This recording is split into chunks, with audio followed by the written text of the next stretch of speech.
Hi guys, and welcome back to A Window to the North, where I talk about all things concerning living abroad, building your dream life abroad, traveling abroad, nomad lifestyle, and just generally experiencing this beautiful world of ours, these beautiful people that live in this world, and all these exciting cultures, so that we can broaden our horizon, learn about ourselves and others, and form meaningful connections along the way. If you're new here, my name is Sara. I'm an expat. I'm originally German, but I have lived in a lot of places. I love to travel. I love to experience new people, new places, new food, and all of that. And I would like to share this passion with all of you. In today's video, I want to talk about how to travel the world, how to be a traveling nomad.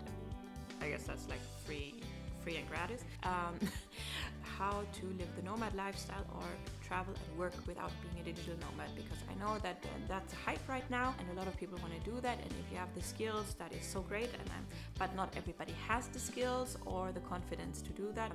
Building a client portfolio or work portfolio takes time. If you are looking for other ways to travel the world without any digital requirements or skills, this list is for you. One thing that hinders a lot of people from traveling and getting started with traveling, I think, is that they don't know how to. That it seems like you need this vast amount of savings, particularly if you want to go overseas, if you want to go places far away, this vast amount of savings to do so, and you need a lot of you don't have the funds, you don't have the time, and so people just have this as a big dream, as a big life goal, when hopefully they've made a lot of money and retired, and never get started. So today I want to talk about a few ways that you can travel and experience the world while earning money, so that depending on what you have left at home, you can actually possibly even save money while traveling and experiencing the world. So for many people in Europe, this is what you do after you've graduated from high school. You take a gap year where you experience and travel the world. There's several options that we'll go through here, but this of course is something that you can do basically in one way or another in most stages of your life. So let's get right into it. The typical one that people used to do when I graduated high school over 2 decades ago is to get a work and travel visa. There's different countries that offer those. The most popular for us were Australia and the US. Now keep in mind, I'm from Europe, so like everybody wants to travel. The further you get away from home, the better, I suppose, in the beginning. But so basically what that means is that you get a visa for 1 to 2 years, which allows you to take jobs in that country while traveling and experiencing the country. Usually these are jobs, for example, in the hospitality industry, working in bars, stuff like that. So not the most glorious work, but you get to travel and experience the world while doing so. I'll see if I can find a list of places that offer these kind of visas, and I'll link it down below. Something that would also fall under this category is working seasonal jobs. A lot of the jobs or the opportunities that I mentioned here are hotel related. This is for 2 reasons. I have a background in hotel management, so most of my experiences are made in that area. The reason why I picked that profession in the first place is because I wanted a job that enabled me to travel and see the world. So circle is complete, I suppose. But also because these are usually the jobs that are available for people that want to work and seasonal work and want to work and travel. So anyways, back to the point. I studied hotel management, and quite a couple of the other students earned their tuition by taking seasonal jobs, for example in ski resorts in Austria, in Italy, working at the Oktoberfest, for example in Munich, or by working on cruise ships. So these are all great ways that you can also visit other places and earn money there and work there while getting to live there. And particularly if you work these seasonal ski seasonal jobs or Oktoberfest or cruise ship jobs, that's tough, that's hard work, let me tell you, but you can work for a couple of weeks, and you usually work so hard that you can't even, you're so tired, you won't even have time or energy to spend the money that you're making, but you can make a really good chunk of money that you then have afterwards to do with as you please to. So if you sit and you work through a couple of weeks, earn a good chunk of money, and use that money then afterwards to travel the area, there you go. Another option here would be, for example, I don't have any experience with that, but diving lessons and stuff like that, if you are more into, you know, the beach life, and if you, of course, you would have to have certain qualifications for that beforehand, but these are also jobs that are available. The reason why I'm mentioning these jobs is because they have a certain thing in common. If you wanna work somewhere, you need a work permit.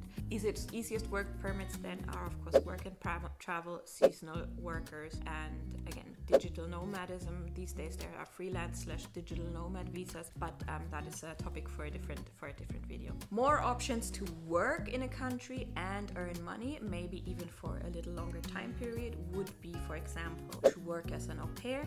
Here's the video where I mentioned a little bit more about being an au pair. Basically, it means you are employed by a family. You get to live with that family to mind their kids. You typically have about 25 hours of work that you do, like light household chores and minding the kids, and you get paid a little bit of money for that, and the rest is your free time. Or teaching a language, typically English. You will need a teaching certificate. I'll link it down below. TEFL it's called, but you could go to many places, almost all over the world these days, to teach English and stay for a while. You'll be paid for it. Many places, particularly in Asia, pay quite well for this, and get to experience and live in a place for a couple of months or so.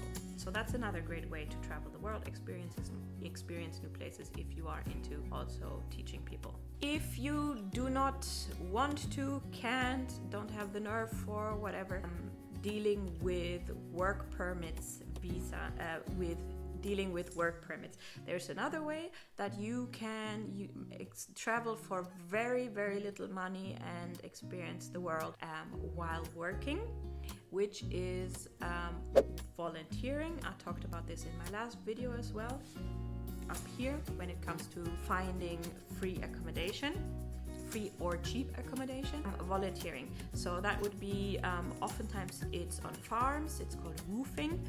I'll link it down below, where you will offer your manual labor in exchange for bed and board. It's another great way to travel, provide service to others, you know, make an impact. I have never done it myself. I know somebody who has been picking oranges on a farm in South Africa and thought it was a fantastic experience. These usually are organic farms all over the world that you can apply to, and, you know, stay for a couple of weeks, get to work there in exchange for free accommodation. Here, of course, two things that are important. Respect your host. They are offering their bed and board and their livelihood to you in exchange for your help, so they count on you as well. So make sure that, you know, of course, I'm saying never stay in a situation that you don't feel safe and secure in, but if you decide, treat it as a job. It is a job. You're just being paid via, you know, bed and board, which gives you solves your headache of maybe trying to get a work permit for something. But it is still, you know, it is still a job. So treat it as such. And if you should you decide, for example, that you don't feel safe, that you don't want to, you can't, for some reason can't continue, you give notice and treat your host with respect, but never stay in a situation that goes for anywhere and all travels. Never stay in a situation that you don't feel safe in. I'll link some resources when it comes to volunteering and woofing. Like I said, I have no experience, so I would urge you to do your own research when it comes to that and go deeper into that. There's blogs that are dedicated to that. If I can find a good one, I'll link that down below as well as the website. Be a bit mindful when it comes to all these development aid non-profit organizations with what you pick. There's a lot of my mom worked in development aid, so I'm all for helping and making an impact, but research a little bit what the organization stands for and where your labor goes to. And personally, I feel, this is just my personal opinion, stay away from organizations that make you pay to volunteer, because honestly, your free labor is already a payment. So meaning, as a volunteer, you won't be paid. Your free labor is already a payment. There is organizations out there that make loads of money with this, that have you pay to volunteer. Those personally I find a bit dodgy. Stay away from those, is my personal opinion. Do your research, but great opportunity and possibility to make some impact, to really learn about how other people live and about their culture, and particularly in smaller villages, in rural situations. That's where you really can feel the culture and the spirit of a country and the people, I feel. Hi guys, while I was editing, I just remembered another way of volunteering that I actually did 20 years ago, but maybe that is an option for some of you. So back when I was 18, I volunteered. I was part of a youth group in my local church, and that youth group would every year organize a troop of volunteers who would go to Lithuania to work in a camp for children there. So we would go there free of charge. The church would pay for the travel expenses, and we would basically just, help out, take care of the kids there for 2 weeks in a rural, that's a difficult word for me, rural village in Lithuania. And bed, board, everything was taken care of.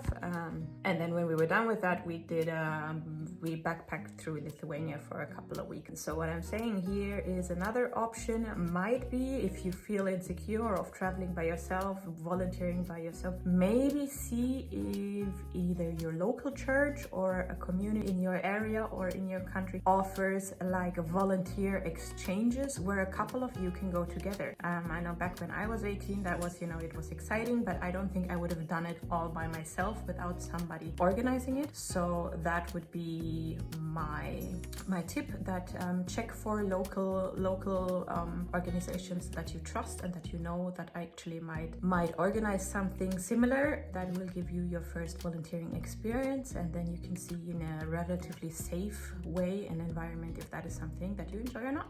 And last but not least, also already mentioned up here in the video about free or easy, cheap accommodation abroad, is to exchange your work, your labor in, for example, hostels, meaning you get to stay for free in a hostel in exchange for working a few hours at the reception, helping out, fixing things, being a handyman or handy woman. If you enjoyed these tips, please give me a thumbs up, comment below what are the ways that you have or will want to travel abroad. I always get, the travel bug when I read here and see other people's traveling experiences. Subscribe to my channel if you are interested and find value in these tips and tricks around travel and experiencing the world. And that concludes my video concerning ways to travel the world without digital knowledge. Come back for next week's video where I'll talk about how to actually travel the world